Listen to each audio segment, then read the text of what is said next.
नमस्ते to all of you. आज के सेशन में स्वागत है। और आज हम लोग कर रहे हैं 38th GST council meeting minutes.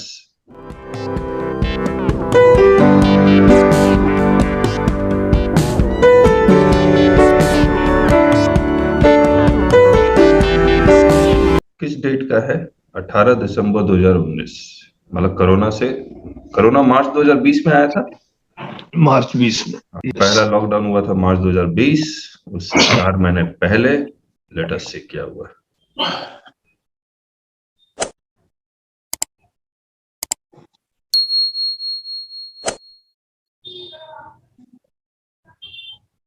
क्या एजेंडा चल रहा है? Issue concerning GST on lottery.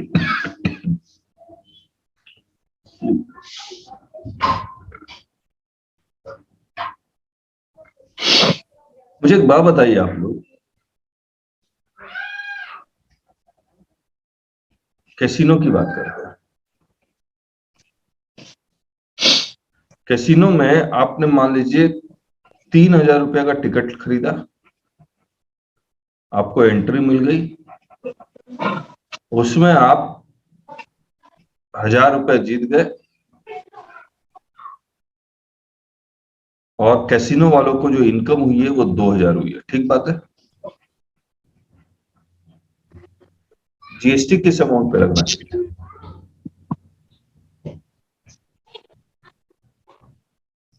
GST किस अमाउंट पे लगना चाहिए? 3,000 पे, या जो नेट बचा 2,000 उसके ऊपर?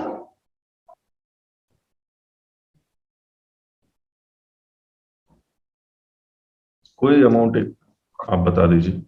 और दोनों में 3,000 3,000 जी। कैसीनो मांग कर रहा है कि 3,000 पे जीएसटी ना लगाए, जो हमारे पास इनकम बची है 2,000 उसके ऊपर लगाए। लॉटरी टिकट्स में क्या हो रहा है? आपने लॉटरी टिकट 100 रुपए की खरीदी, 80 रुपए बांट दिया, तो लॉटरी वाले को बचा कितना? 20। लग किस पर आया जीएसटी? 100 रुपए पे किया था ना हमने। जो एमआरपी बेस्ड है लॉटरी, तो एमआरपी को बैक कैलकुलेशन करके उसी के ऊपर तो जीएसटी लग रहा है। तो यहां भी एंट्री प्राइस पे, यानी कि जितना ग्रॉस अमाउंट है उसके ऊपर जीएसटी लग रहा है। और एक इश्यू है लॉटरी में कि 18% या 28%। तो हमने कहा था कि कोर्ट सुप्रीम कोर्ट में पेंडिंग है, और सुप्रीम कोर्ट ने अब तो खैर डिसीजन दे दिया। तो हमने क्या किया, वो सुप्रीम कोर्ट का डिसीजन हमने डाउनलोड भी किया था। ये रहा supreme court decision on lottery, PWC का। पीडब्ल्यूसी है ना? चलिए कोई बात नहीं। The writ petition was filed before the Supreme Court challenging the constitutional validity of levy of goods and services on lotteries on the ground that it is discriminatory and violative of Article 14 clause Article G 301 304 of the Constitution. The Supreme Court, अब supreme court ने appeal कर लिया, कोई violation नहीं है। Differential rate भी लग सकता है, और ग्रॉस अमाउंट पे भी लग सकता है, नेट अमाउंट पे भी लगता है। ये सब पॉलिसी डिसीजंस है which the government has to take.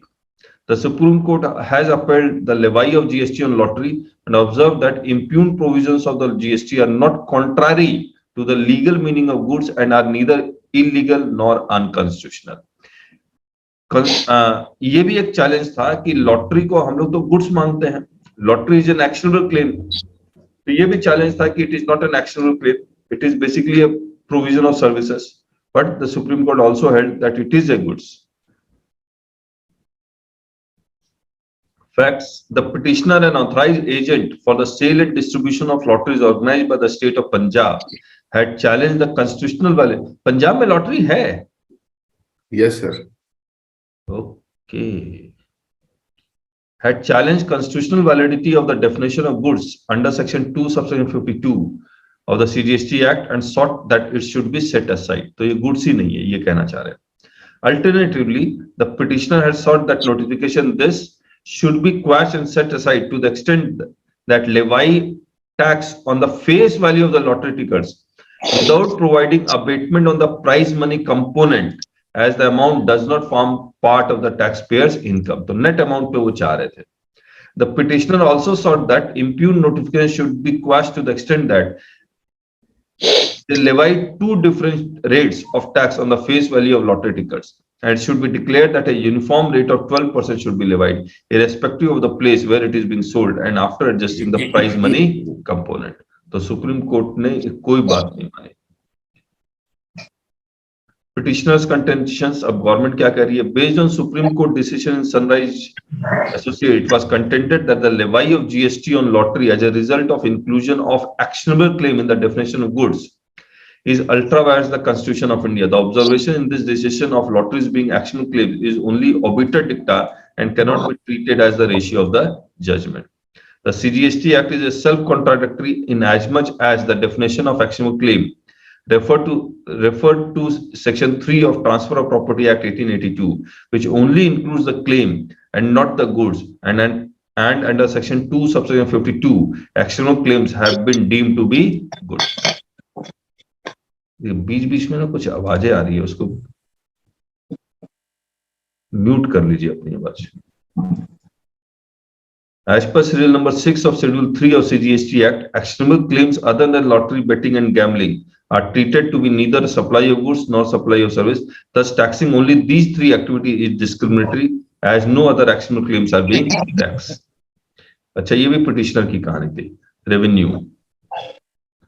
Lottery is res extra commercium. That is an activity outside the ambit of trade and commerce. ये इंटरेस्टिंग है. लॉटरी खरीदना बेचना, लॉटरी खरीदना बेचना बोलता ट्रेड एंड कॉमर्स है ही नहीं.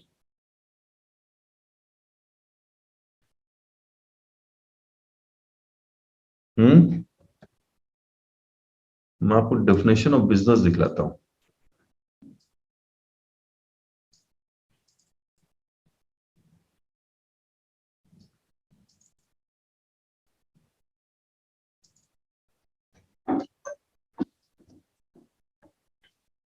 डेफिनेशन ऑफ बिजनेस में लॉटरी है या नहीं है?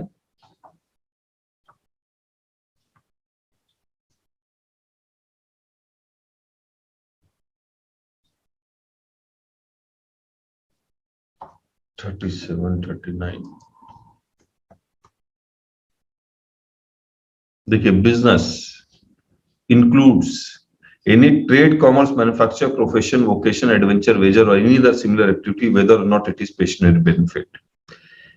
तो ये ABC ये सारा ट्रेड एंड कॉमर्स का पार्ट है, जनरल. और स्पेसिफिक में अगर आप आएंगे तो ये लिखता है यहां पर last, activities of a race club including by way of totalizer or a license to bookmaker or activities of a licensed bookmaker in such club. Lottery अभी भी नहीं आया कहीं. हाँ सर, फर्स्ट पॉइंट पे ही है. कहाँ फर्स्ट पॉइंट? ये टॉप पे. हाँ, लास्ट वेजेस के बगल में सर, वेजर के बगल, गैम्बलिंग. अच्छा. हाँ, any trade, commerce, adventure, wager, हाँ, लॉटरी, गैम्बलिंग और बेटिंग और any other similar activity. Trade, commerce और मैन्युफैक्चर. और यहां लिख रहे हैं lottery is res extra commercium, that is an activity outside the ambit of trade and commerce and now right under article 19(1)(g) and 301 of the Constitution of India can be claimed with regard to lottery, and accordingly the writ petition deserves to be dismissed. अच्छा, इसीलिए वो कह रहे हैं कि outside, मतलब article 9, अगर आप इसको ट्रेड कॉमर्स मान लेते हैं तो आर्टिकल 19 में आपको बेनिफिट मिल जाएगा. 19(1)(g) क्या है पता है आपको? वो भी देख लेते रुकिए.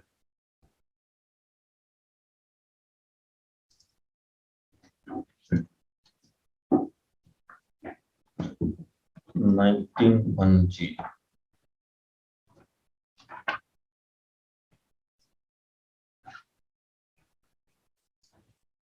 175.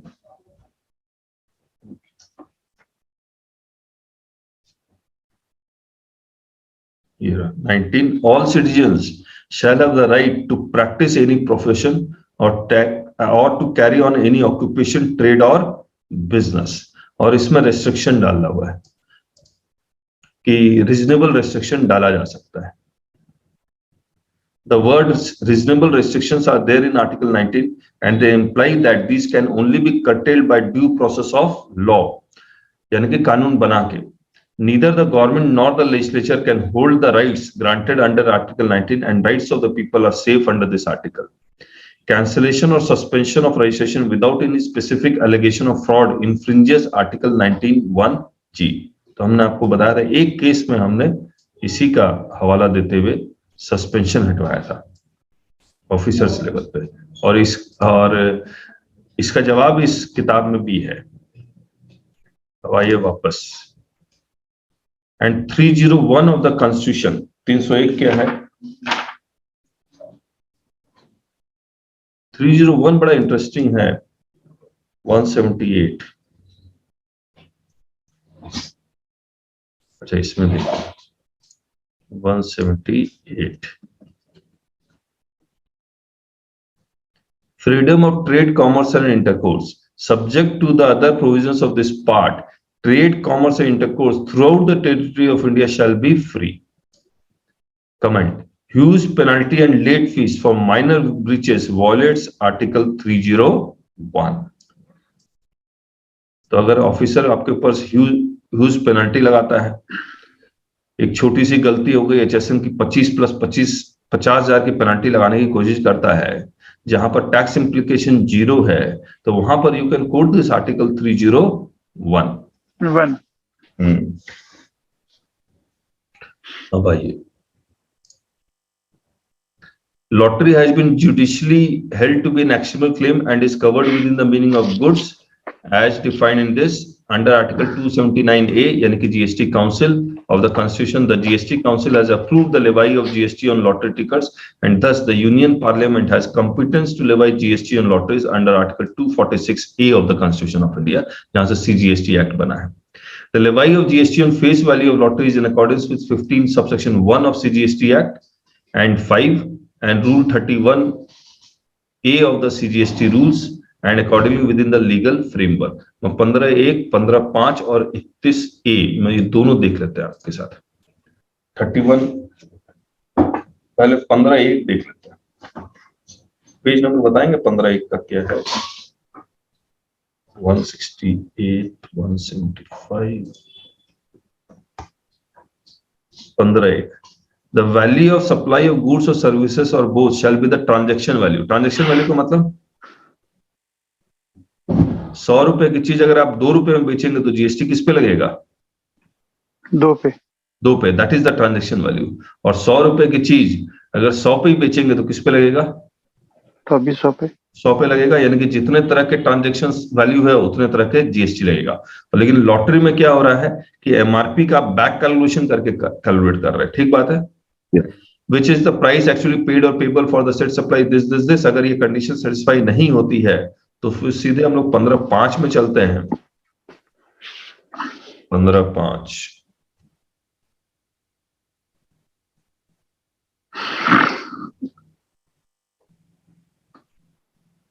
Page 175. पेज ये रहा. Special valuation. Notwithstanding anything contained in 15(1) or 15(4), the value of such supply as may be notified by the government on the recommendation of the council shall be determined in such manner as may be prescribed. और ये हमें कहाँ ले जा रहा है? Rules में ले जा रहा है. Rules 31A. क्या है 31A का पेज राजीव जी?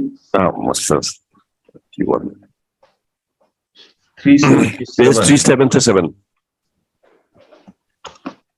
377. ये रहा. Value of supply in case of lottery, betting, gambling and horse racing. The value of supply of lottery goods reverse charge ये लिखा हुआ है. Run by the state government shall be deemed to be 100 divided by 128 of the face value of ticket or the price as notified in the official gazette by the organizing state whichever is higher. इसे calculate होगा.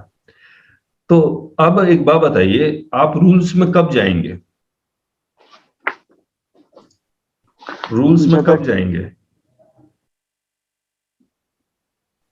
जब section में लिखा हुआ कि as prescribe. नहीं, जब 15(1) के कंडीशन को सेटिस्फाई नहीं करेगा। क्या ऐसा हो सकता है 15(1) का कंडीशन सेटिस्फाई नहीं कर रहा है तो भी आप रूल्स में चले जाएं?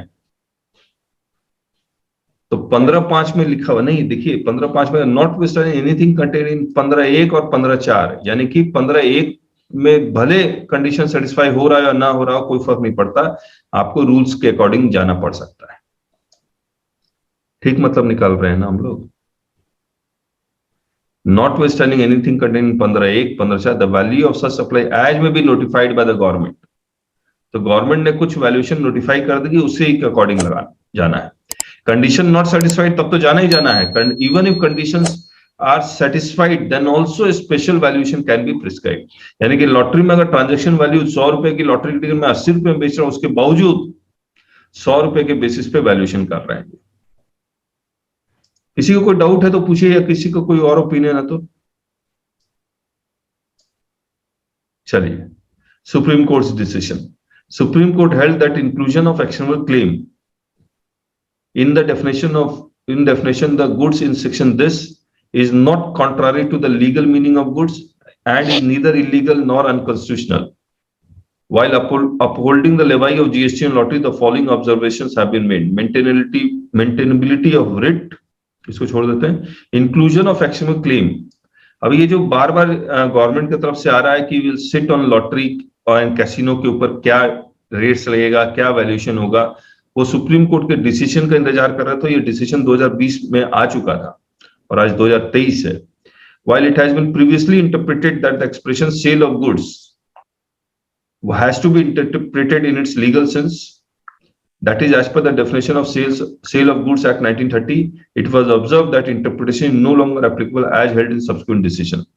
Definition of goods ये छोड़ता हूं। ये levy of GST on lottery betting and gambling is not discriminate, यानी कि 2 रेट हो सकते हैं। Specific valuation provision to include value of prize money is tenable, यानी कि गवर्नमेंट ने कहा कि ग्रॉस वैल्यू पे अगर जीएसटी लग रहा है ऑन लॉटरी या कैसीनो अमाउंट पे तो वो अलाउड है। लेकिन फॉरेन कंट्रीज में पिटिशनर ने कहा कि फॉरेन कंट्रीज में all over world net value पे लगता है, इंडिया में ग्रॉस पे लगता है। तो सुप्रीम कोर्ट ने कहा ये पॉलिसी डिसीजन है, गवर्नमेंट कैन डिसाइड किस पे लगना चाहिए, ग्रॉस पे या नेट पे। ये अब हम लोग वापस आते हैं इस पे। जीएसटी काउंसिल में जितने भी मीटिंग्स हुए हैं उसमें क्या वोटिंग कभी भी हुई है या यूनानिमस डिसीजन हुआ है? अरे बता दीजिए सर। हुआ है कई जगह पे। मैं आपको बता रहा हूं कि जितने भी मीटिंग आज तक हुई है, आज तक मतलब 48, 49 सब में यूनानिमस डिसीजन हुआ है, कभी भी वोटिंग नहीं हुई है। अच्छा, कभी भी वोटिंग नहीं हुई है। ये लॉटरी के ऊपर जो रेट ऑफ टैक्स डिसाइड करना था वहां वोटिंग हुई है, जो उन्होंने लिखा भी है, अभी पढ़ते हैं हम लोग। The JS also drew attention to a writ petition Honorable Supreme Court relating to the levy of GST on lottery on the grounds that GST could not be levied on lottery as goods. GST on lottery should be imposed after excluding the prize money component of the lottery ticket, since the said amount never formed part of the income in the lottery trade. And levy of GST on lottery at 2 different rates was in violation of the Constitution of India. And all lotteries might be taxed at uniform rate. ये बात कब हो रही है? 2019 में, दिसंबर 2019 में। वो जो सुप्रीम कोर्ट का डिसीजन हमने पढ़ा है वो 2020 में आया है। He further stated that the learned additional Solicitor General Vikramjit Banerjee had informed Department of Revenue that Honorable Supreme Court had adjourned hearing of the petition to 15 January 2020 and after giving final opportunity to the group of Minister GST Council to decide on the issues agitated in the petition. अभी ये GST council ये डर रहा था कि 2000 ये जो decision आएगा, अगर सुप्रीम कोर्ट ये कह देता कि डिफरेंशियल रेट अलाउड नहीं है तो यूनिफॉर्म रेट करना पड़ेगा। तो इन्होंने कहा जीएसटी काउंसिल में यूनिफॉर्म रेट कर ही देते हैं हम लोग, तो इन्होंने वोटिंग की। Request made by the industry, net value. He informed the council that consequent to action by GST intelligence unit from Hyderabad, casinos in the state of Goa were on the verge of closing down because GST was sought to be levied on the full amount, including the prize money, instead of the gross gaming revenue. He requested that concerned authorities might be advised to wait till the issues got settled. The Honorable Minister from Goa concluded by saying that till now every decision was taken by the consensus in the council and all the members were bound by it. अब language देखते रहिएगा, जैसे ही voting होती है तो obviously voting तो extreme cases में हुई है. चलिए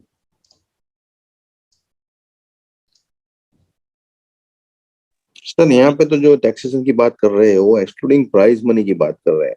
तो मैं हाँ, रिक्वेस्ट तो यही है, लेकिन गवर्नमेंट चाह रही है ग्रॉस. क्योंकि क्या होगा कि वो जब लॉटरी जब इश्यू होता है तो पहले दिन से पहले ट्रांजैक्शन पे टैक्स देना पड़ेगा ना. Yes. अब पता चले कि उनको प्राइस मनी रिकवर होगा भी नहीं होगा. देखिए दिनेश जी, जो आप कह रहे हैं वो वैलिड पॉइंट है. मान लीजिए कैसीनो है, 24 आवर्स काम कर रहा है, तो नेट अमाउंट किस पॉइंट पे पता लगा है? जब आपने एंट्री ली, मान लीजिए 9 बजे रात में एंट्री लिया आपने, 5,000 रुपया देके, अंदर में आपने खरीदते गए 15,000, 20,000, मान लीजिए अल्टीमेटली आपने 55,000 का और खरीद लिया टिकट्स, टोटल 60,000 खरीद लिया. अब ये जो 60,000 में आपने खेला सुबह के 6 बज गए, अब इसमें से आप 1 लाख रुपए जीत के निकल गए, यानी कि लॉटरी वाले को कितना नुकसान हुआ? $40,000. तो ये जो 40,000 का नुकसान हुआ, ये पर सेकंड चेंज होगा, पर डे चेंज होगा. किस पॉइंट ऑफ टाइम पे ये डिसाइड करें कि नेट अमाउंट कैलकुलेट करना है? वैलिड पॉइंट है. अब जब जीएसटी काउंसिल मीटिंग बैठेगी इसके ऊपर, खैर अब मुझे लगता है सुप्रीम कोर्ट ने कह ही दिया है कि सब कुछ अलाउड है. अब गवर्नमेंट को ये देखना है जो कैसीनो जो इंडस्ट्री है वो जो रिक्वेस्ट कर रही है उसको कैसे इम्प्लीमेंट करें, एब्जॉर्ब करे, या फिर मतलब उनकी बात को मान ले. तो लेट अस सी क्या होता है. in the same way the lottery also. हाँ, same way lottery also. Lottery 1 crore नहीं, लॉटरी में तो बैचेस से लॉटरी आ रही है, तो उसमें कोई दिक्कत नहीं है. लॉटरी का एक बैच निकला, इस बैच के अकॉर्डिंग जीएसटी लग जाएगा. पहले से ले लेंगे.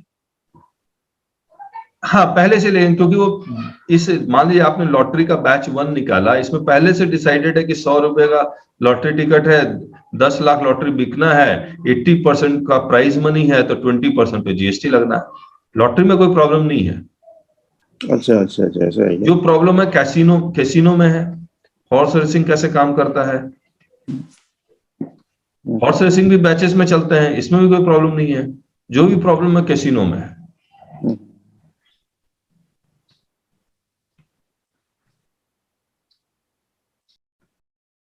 He requested that concerned authorities might be advised to wait till the issue got settled. ये पढ़ दिया था क्या हमने? हाँ, ठीक है. हाँ, and all the members were bound by it. He added that, अब देखिए, all the members are bound by it. अगर आप लीगल सेंस में जाएं, the members were not bound by it. Rate में तो बाउंड बाय इट, वैल्यू में भी bound by it. Yes, all the members were bound by it. He added that one should not distance oneself from the decisions of the council as the revenue collection fell during the slowdown in the economy. The camaraderie and spirit of council should be as it had been. यानी कि जो unanimous decision लीजिए, voting मत करवाइए. Attorney General stated that learned Attorney General had clarified that 2 types of lottery could be intelligibly classified as 2 different goods, but he also clarified that there was no bar in keeping the rate uniform. अब ये discussion होता जा रहा है, हर एक state कुछ ना कुछ कह रहा है। अब देखिए यहां पर लॉटरी हुई है, सॉरी लॉटरी कह रहा हूं, वोटिंग हुई है। मुझे बताइए सेंटर के कितने वोट्स? 2 फेवर में, तो 2 आउट ऑफ 2 इंटू 100, तो सेंटर 100% फेवर में, लेकिन इनका 1/3 ही वेटेड वोट है, तो 1/3 यानी कि 33%। ठीक बात है, 33.3। अब स्टेट में आते हैं। प्रेजेंट एंड वोटिंग, स्टेट का 2/3 है। अब देखिए क्या हुआ, 21 states in favor of the proposal, 7 states against, और बाकी स्टेट्स मतलब 3 states they did not cast their votes। अब देखिए टोटल कितने हो गए, प्रेजेंट एंड वोटिंग, एब्सेंट को हटा देंगे तो 21 + 7 कितना होगा, 28। तो 21 डिवाइडेड बाय 28, इसका परसेंटेज निकालिए कितना आएगा, 21 डिवाइडेड बाय 28। निकालेंगे कोई? 3-4 कितना? 75 75 75। 3-4 आ गए। अब इसका 2/3 कर ले, कितना आ गया, 50, यानी कि 50% states was in favour and centre का 33%, तो टोटल कितना हो गया, 83%। ठीक बात है ना? तो 75% चाहिए था, पास हो गया, यूनिफॉर्म रेट। मिनिमम कितने स्टेट को फेवर करना था, 18, तो 18 डिवाइडेड बाय 28 कितना परसेंटेज आ रहा है ये, 6 फिर उसका 2/3।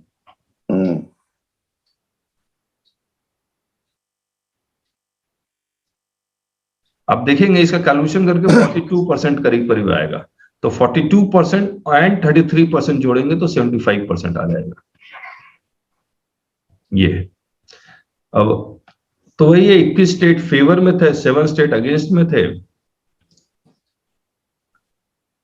और फिर उन्होंने लिख दिया 18 votes were required for passage of the proposal, जो मैंने कैलकुलेशन बता भी दिया। The proposal to levy a uniform rate on lottery had been passed in the GST Council. This is the first जहां पर वोटिंग हुई है। और प्रेस रिलीज अगर आपको याद हो तो Nirmala Sitharaman ji, honourable finance minister, ने कहा भी ये बात कि पहली बार वोटिंग से इस पे डिसीजन हुआ है। फिर ये अपना जीएसटी रेवेन्यू ऑगमेंटेशन के ऊपर हम बात कर रहे हैं, इस स्टेट को इतना मिला, उस स्टेट को इतना मिला, हमें कम मिला। सर एक चीज नहीं समझ में आया, हाँ, लॉटरी के ऊपर सारा स्टेट इतना जोर दिया हुआ है, लेकिन लॉटरी सब स्टेट में तो चलता भी नहीं है। हाँ, बहुत सारे स्टेट्स में नहीं चलता। तो सारा स्टेट इतना जोर क्यों लगा है लॉटरी पे? जो अब देखिए ना, जिस स्टेट्स ने फेवर किया है, अरुणाचल, असम, मणिपुर, मिजोरम, नागालैंड, सिक्किम, ये सारे आप देखेंगे मेजोरिटी तो नॉर्थ ईस्ट स्टेट्स है जहां पर लॉटरी चल रही है। नहीं, गुजरात है, तो गुजरात में तो बीजेपी रूलिंग स्टेट है, इसलिए दे दिया। पॉलिटिक्स तो नजर नहीं आ रहा मेरे को। अब यहाँ पर केरला में लॉटरी चलती है, गुजरात में नहीं चलता है ना, लॉटरी है ही नहीं सर। अब वेस्ट बंगाल में लॉटरी चलती है। अब देखिए, आप प्रॉब्लम समझिए, आप लगता कुछ चीजें भूल गए, फिर आपको उसमें पॉलिटिक्स नजर नहीं आएगा। केरला का लॉटरी अगर केरला में बिकेगा तो रेट कितना था, 18%।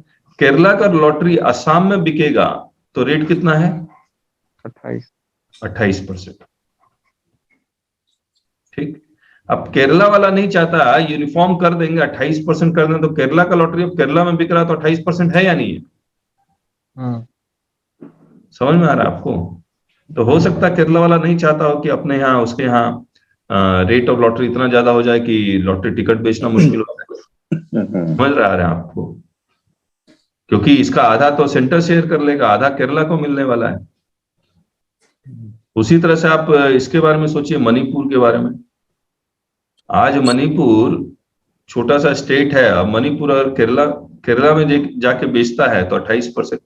तो ये डिस्क्रिमिनेशन छोटे स्टेट्स और बड़े स्टेट्स के बीच में हो रहा था, तो उन्होंने कहा कि चलो यूनिफॉर्म कर देते हैं। बाकी उन्होंने तो बहुत डिस्कशन भी किया है। आपको याद है ये HSN लेवल पे मैचिंग करना चाह रहे थे इनवॉइस का, तो अब ये देखिए दिल्ली कह रहा है stated the presentation did not reflect the timelines for bringing about invoice matching and implementation of HS codes. HS code तो इंप्लीमेंट हो ही गया है।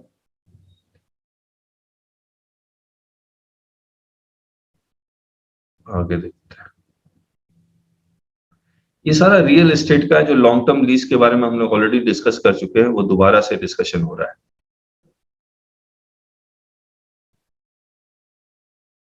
Standard operating procedure to be followed in case of non filers of return. तो अगर 20 तारीख के बाद 5 दिन के अंदर वो SMS भेज देंगे, फिर 46 भेज देंगे। क्रिएशन ऑफ, इसको छोड़ते हैं, हो गया क्या? ट्रांस 1 का डिस्कशन चल रहा है। National eligibility approve, new return system,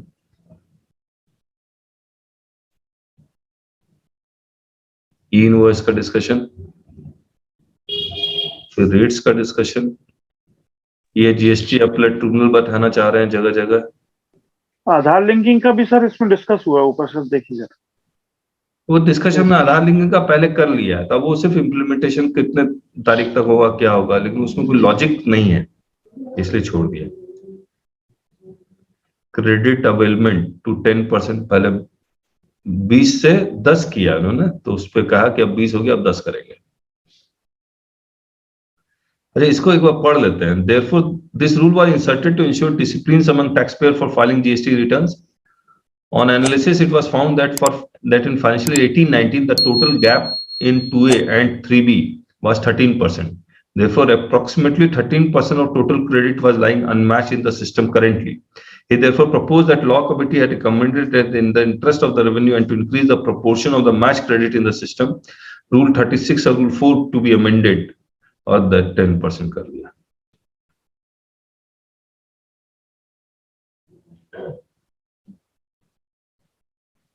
Credit blocking in specific instances.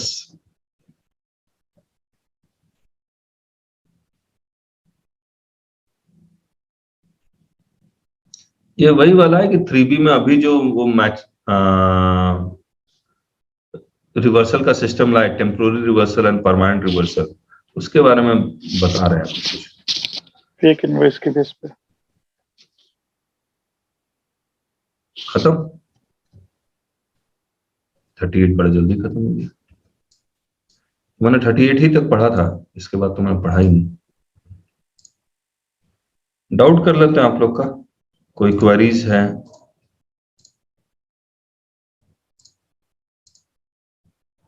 नए पार्टिसिपेंट्स आए हैं? नहीं, चलिए। किसी को query? Good morning sir. Morning Animesh. Sir एक क्वेरी थी, जब रिसेंटली अभी लोग रिटर्न फाइल कर रहे थे 2 दिन पहले। हाँ, उसमें हुआ कैसा ना कि गुजरात में क्लाइंट का वो बिजनेस है, हाँ, वो डायरेक्टर रहते हैं महाराष्ट्र में, वहीं पे वहां उनका अदर बिजनेस है।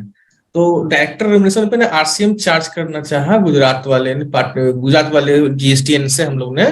तो प्लेस वो IGST कैलकुलेट कर रहा है GSTR1 में। तो फिर से बताओ, कंपनी कहाँ रजिस्टर्ड है? गुजरात में। और डायरेक्टर कहाँ का है? महाराष्ट्र में रहते हैं डायरेक्टर, वहां भी दूसरी प्रोप्राइटरशिप बिजनेस है, बहुत सारा इंगेजमेंट है, वहां काम करते हैं वो। तो IGST तो लगेगा। IGST लगेगा। जो अब उनके जब सीए, जब इनवॉइस काटेगा तो एड्रेस कहाँ किसका देगा? ये इनवॉइस ये गुजरात की कंपनी इशू कर रही है इनवॉइस। हाँ, तो किसके नाम पे इशू कर रही है? वो डायरेक्टर के नाम, एईओ के नाम पे है। उसमें एड्रेस महाराष्ट्र का डालेगा ना? हाँ, फिर महाराष्ट्र में डालेगा। उनकी जो सीएम, उनका करना था कि नहीं, इसमें जब महाराष्ट्र वाले डिस्चार्ज करेंगे टैक्स लायबिलिटी जो रिसिपिएंट के बेसिस पे, तो सीजीएसटी एसजीएसटी होना चाहिए था, उनका व्यू था कि टैक्स डिस्चार्ज वो करेंगे कौन महाराष्ट्र में, करेगा? महाराष्ट्र से। आरसीए में तो गुजरात करेगा ना? गुजरात तो बिल रेज कर रही है सर। नहीं, कंपनी कहाँ की है? गुजरात की। और महाराष्ट्र में इस कंपनी का कुछ है क्या? कंपनी का नहीं है, वो डायरेक्टर गुजरात में रहते हैं, महाराष्ट्र में रहते हैं, डायरेक्टर महाराष्ट्र। अच्छा, बाकी लोगों का क्या ओपिनियन है इसमें? B2C रहेगा ना सर ये? फिर ये नहीं, B2B है एक्चुअली। ये B2B कैसे हो जाएगा जब वहां पे कोई नंबर है ही नहीं? ये पर्सनल नेम में है, इंडिविजुअल नेम में है, डायरेक्टर। नहीं, एक मिनट रुकिए। डायरेक्टर रजिस्टर्ड है या अनरजिस्टर्ड, इससे तो कोई फर्क नहीं पड़ना चाहिए। डायरेक्टर को B2B हो B2C क्या फर्क पड़ेगा? ये आरसीए में देगा, ये क्रेडिट क्लेम कर रहा होगा। हाँ, डायरेक्टर को पे करना है महाराष्ट्र में। डायरेक्टर क्यों पे करेगा जब आरसीए में? तो ये सप्लायर ऑफ सर्विस है, समझो एक बार Unmesh. This is director is a supplier of service, this Gujarat company is a recipient of service, correct है? हाँ, गुजरात अभी बता रहे थे, गुजरात बिल रेज कर रहे हैं। हाँ, गुजरात बिल रेज कर रहे हैं सर। तो सप्लायर गुजरात हुआ ना? अच्छा, एक मिनट, राकेश जी ने जो कहा एक रजिस्टर्ड, ये बताओ तो डायरेक्टर रजिस्टर्ड है या अनरजिस्टर्ड है? रजिस्टर्ड है, हम लोग GSTR1 में अपलोड किए थे वो बिल को। ओके, एक मिनट, राकेश जी ने पॉइंट बोला था, अब मुझे स्ट्राइक कर रहा है। राकेश जी एक बात बताइए, रजिस्टर्ड अनरजिस्टर्ड से क्या फर्क पड़ रहा था, ये वो बताइए तो। ये फर्क पड़ रहा था सर कि बार बार वो कह रहे हैं कि सब गुजरात की कंपनी है, गुजरात के डायरेक्टर हैं, वो रिजाइड कर रहे हैं महाराष्ट्र में। महाराष्ट्र में रिजाइड कर रहे हैं, नहीं कर रहे हैं, महाराष्ट्र का एड्रेस डालते हुए कंपनी से कोई मतलब नहीं रह गया ना फिर सब। मैं ये कहना चाह रहा हूँ, B2B कैसे हो जाएगा? देखिए मैं बताता हूँ क्या फर्क पड़ रहा है।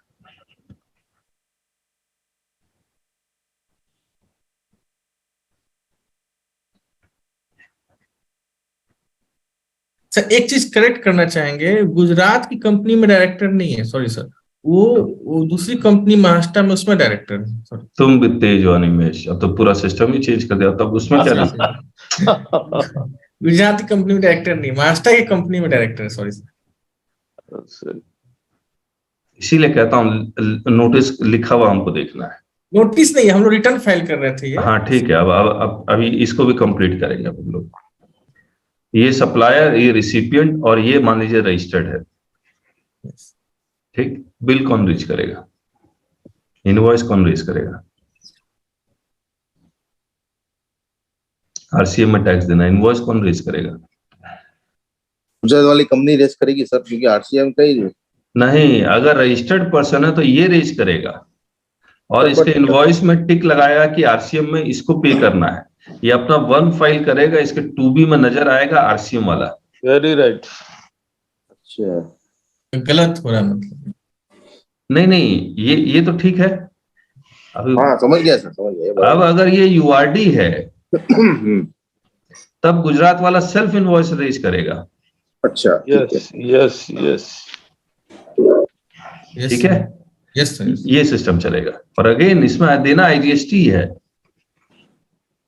अब मुझे अनिमेश फिर से बताओ, डायरेक्टर कहाँ का है? महाराष्ट्र का। महाराष्ट्र का। और कंपनी कहाँ की है? गुजरात।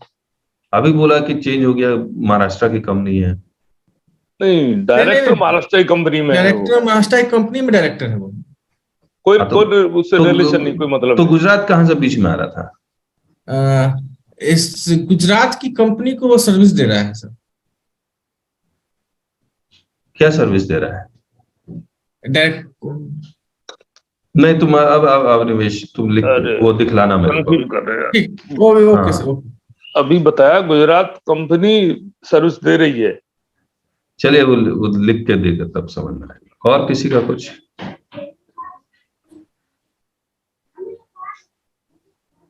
शैलेश जी, आपका क्या हुआ? नोटिस का स्टेटस क्या है?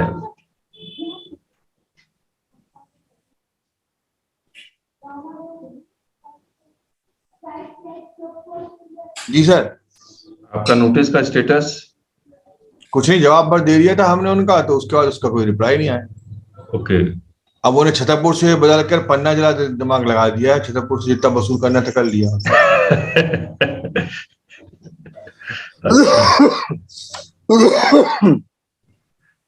और ऑफिसर सब ने किताब देखी, कुछ इनपुट मिला? अभी हम आज जाएंगे सर, एक्चुअली हमने कहा था हफ्ता भर उनको देखने दीजिए। जैसे हफ्ता पूरा हो जाएगा तो अब जाएंगे, आज जाऊंगा। भैया वापस कर दो, बहुत रख ली तुमने किताब। अच्छा, मैं किताब के बारे में एक बार थोड़ा सा इनपुट ले लें। संजय जी, संजय भटनागर जी। जी सर। क्या हुआ? आप किताब आप तो पढ़ ली होगी आपने, आप बताइए। नहीं सर, मैं पढ़ रहा हूँ और बहुत अच्छा लग रहा है सर मुझको। काफी चीजें क्लियर हो रही हैं एक एक जगह नोटिफिकेशन से। बट फाइनल इनपुट, हाँ सर। नहीं, फाइनल इनपुट कुछ नहीं होता। फाइनल इनपुट तो बूंद बूंद से घड़ा बढ़ेगा, समुद्र भरे होगा। नहीं, बहुत अच्छी है सर। एक पर्टिकुलर मैं आपको इस पे बताता हूँ सर। हाँ। मैंने अभी जिसको पढ़ रहा हूँ सर, 129 पे पढ़ रहा हूँ सर इसको। अच्छा। 113, 130 पे, क्योंकि हाँ। हमारे यहाँ मोस्टली केसेस फिलहाल इसी पे आते हैं सर। ओके। यूपी इन चीजों पे, इंटरसेक्शन पे बहुत बदनाम है। क्या इसमें क्या मिला आपको? कुछ एक्स्ट्रा क्या मिला? बाकी किताब में नहीं मिला, इसमें मिला? नहीं, बाकी किताब में सर उसमें थोड़ा सा बस ये है कि यहाँ पर जो भी चेंजेस हैं या जो भी हमारा सेक्शंस और रूल को एक जगह कवर करके उसमें जो चेंजेस किए हैं वो एक जगह मिल गया, तो कन्विंस करना या डिपार्टमेंट में अधिकारी को बताना थोड़ा सा इजी हो जाता है। ओके। ओके। हाँ, उसे एक ही जगह होता है, उसे 3-3 जगह चीज नहीं बतानी पड़ती। हम बुक्स को खोल के उसे दिखा देते ये चेंजेस हुआ। बट सर अभी भी एक चीज आ रही है जो मैं डिस्कस करना चाह रहा हूँ। हाँ, सर हमारे 129 1B के अंदर चेंज हो चुका है 1 जनवरी से। वैल्यू ऑफ गुड्स 50% का। सर बुक्स में वहां पर जरा पॉइंट देखिए। हाँ, कुछ गड़बड़ है जी। बुक्स का वो पॉइंट खोल लीजिए सर।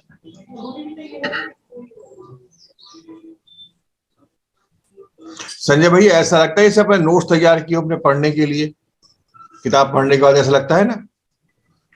मैंने जैसे अपन जब पढ़ते थे, ग्रेजुएशन कर रहे थे, अब ये 12वीं कर रहे थे, तब अपन नोट्स तैयार करते थे ना, बुक को पढ़ के। जी, बस बिल्कुल वही फॉर्मेट में लिखी है सारी किताब। हाँ सर, उन्होंने बस वो नोट्स को दे दिया है बुक रूप में। बस वैसे ही लगता है मुझे पढ़ने के बाद। सर पेज नंबर बताओ सर। बताइए। GST handling book, notice handling वाली बुक्स में है सर। बताइए पेज नंबर।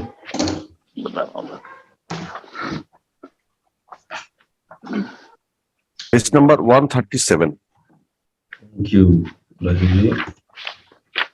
129 1B। हाँ, 137 नहीं है सर। सेक्शन 129 है अभी।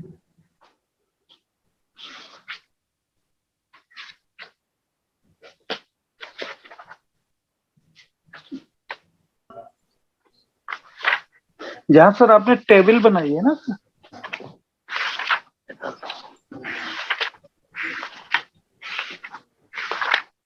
ये रहा 129 पेज 137।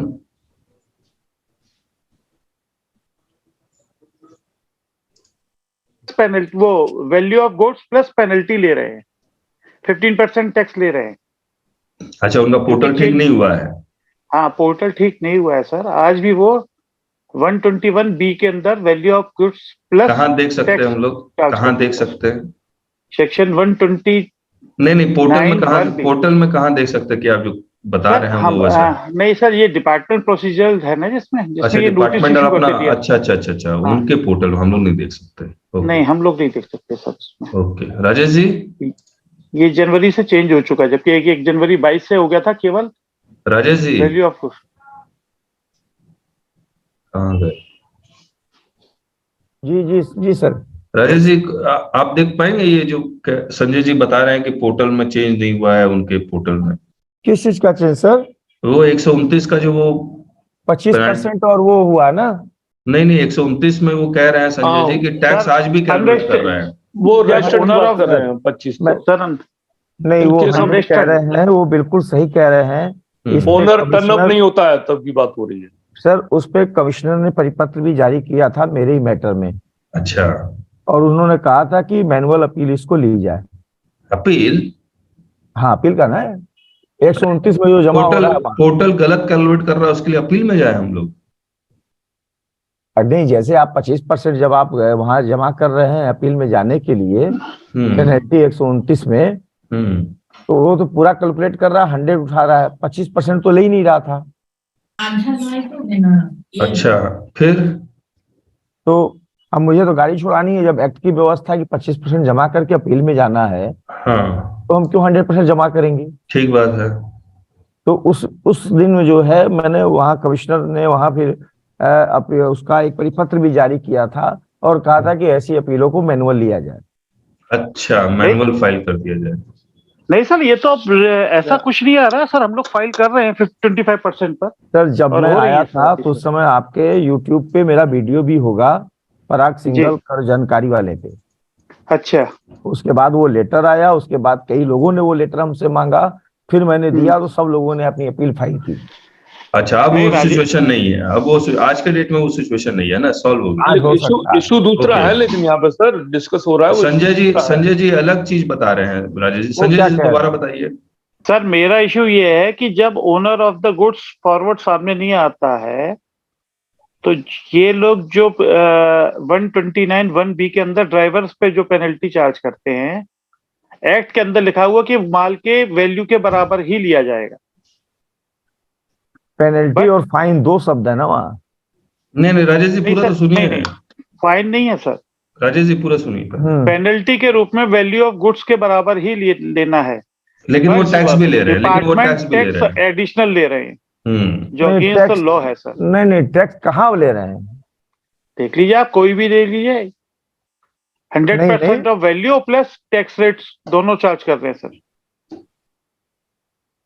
क्या बिल के चलिएगा, ऊपर देख कोई नाम, लीजिएगा। कोई बिल के ऊपर नाम नहीं है संजय जी?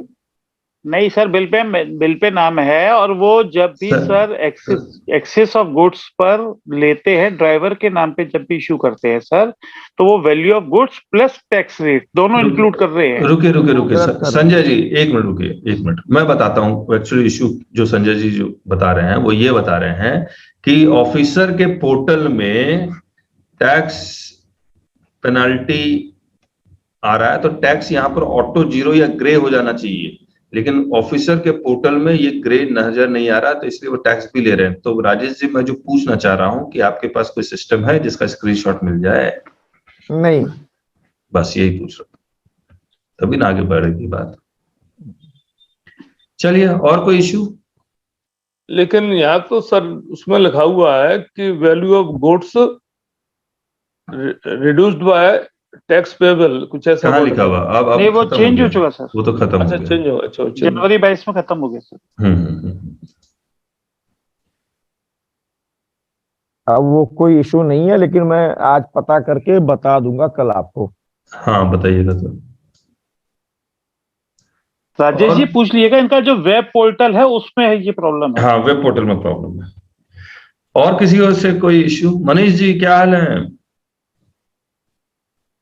मनीष गुप्ता जी, ठीक है सर। कुछ नया ताजा?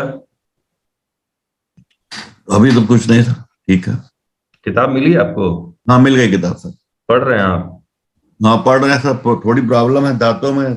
ओह, ज्यादा। अच्छा, ठीक। ओके।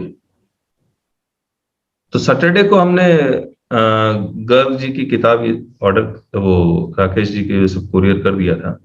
अंकित अग्रवाल का आज कुरियर करेंगे। एक ही है सर वो, अंकित इज माय जूनियर। नहीं राकेश भाई साहब, अंकित ने अलग से ऑर्डर किया है। एक और किया है? हाँ, अंकित ने अपने घर के एड्रेस पे कराई है सर। अच्छा बाद में तो बाद में उसने मुझे कहा था, मैंने बाद में कराई इसकी। अच्छा अच्छा अच्छा, उसके घर के एड्रेस पे भेजना है कि एक ही जगह भेज दूं? एक ही दोनों एक ही बात जगह है। में। भेज दूं? हाँ जी भेज दिए। ठीक है, तो राकेश जी के यहाँ 2 सेट भेज देता हूँ। कोई ठीक ठीक। और बाकी लोग भी कोशिश कीजिए किताब मैक्सिमम लोगों तक पहुंचे। सर मैंने भी ऑर्डर किया था। हाँ, कुरियर हो गया निमेश। Thank you sir. हाँ हाँ, अगर आप लोग चाहते हैं कि आपके जैसे ग्रुप में मैं एक लाइव वेबिनार ले लूं वर्चुअल, जहां पर हैंडलिंग जीएसटी नोटिसेस के बारे में कुछ कहूं, तो प्लीज वो कर सकते हैं, ताकि मैं किताब के बारे में बता सकता हूं उसको। ठीक है, कल मिले। सर मेरी बुक डिस्पैच हो गई। हाँ प्रदीप जी, आपकी भी बुक भी डिस्पैच हो गई। Thank you. जिनका सैटरडे का ऑर्डर आया था ना, उनके हमने बुक भी डिस्पैच कर दी। ओके जी। और ट्रैकिंग आईडी आज शेयर कर देंगे। Okay then, thank you so much, bye. ठीक है सर, ओके, थैंक यू नमस्ते। सर। Thank you sir.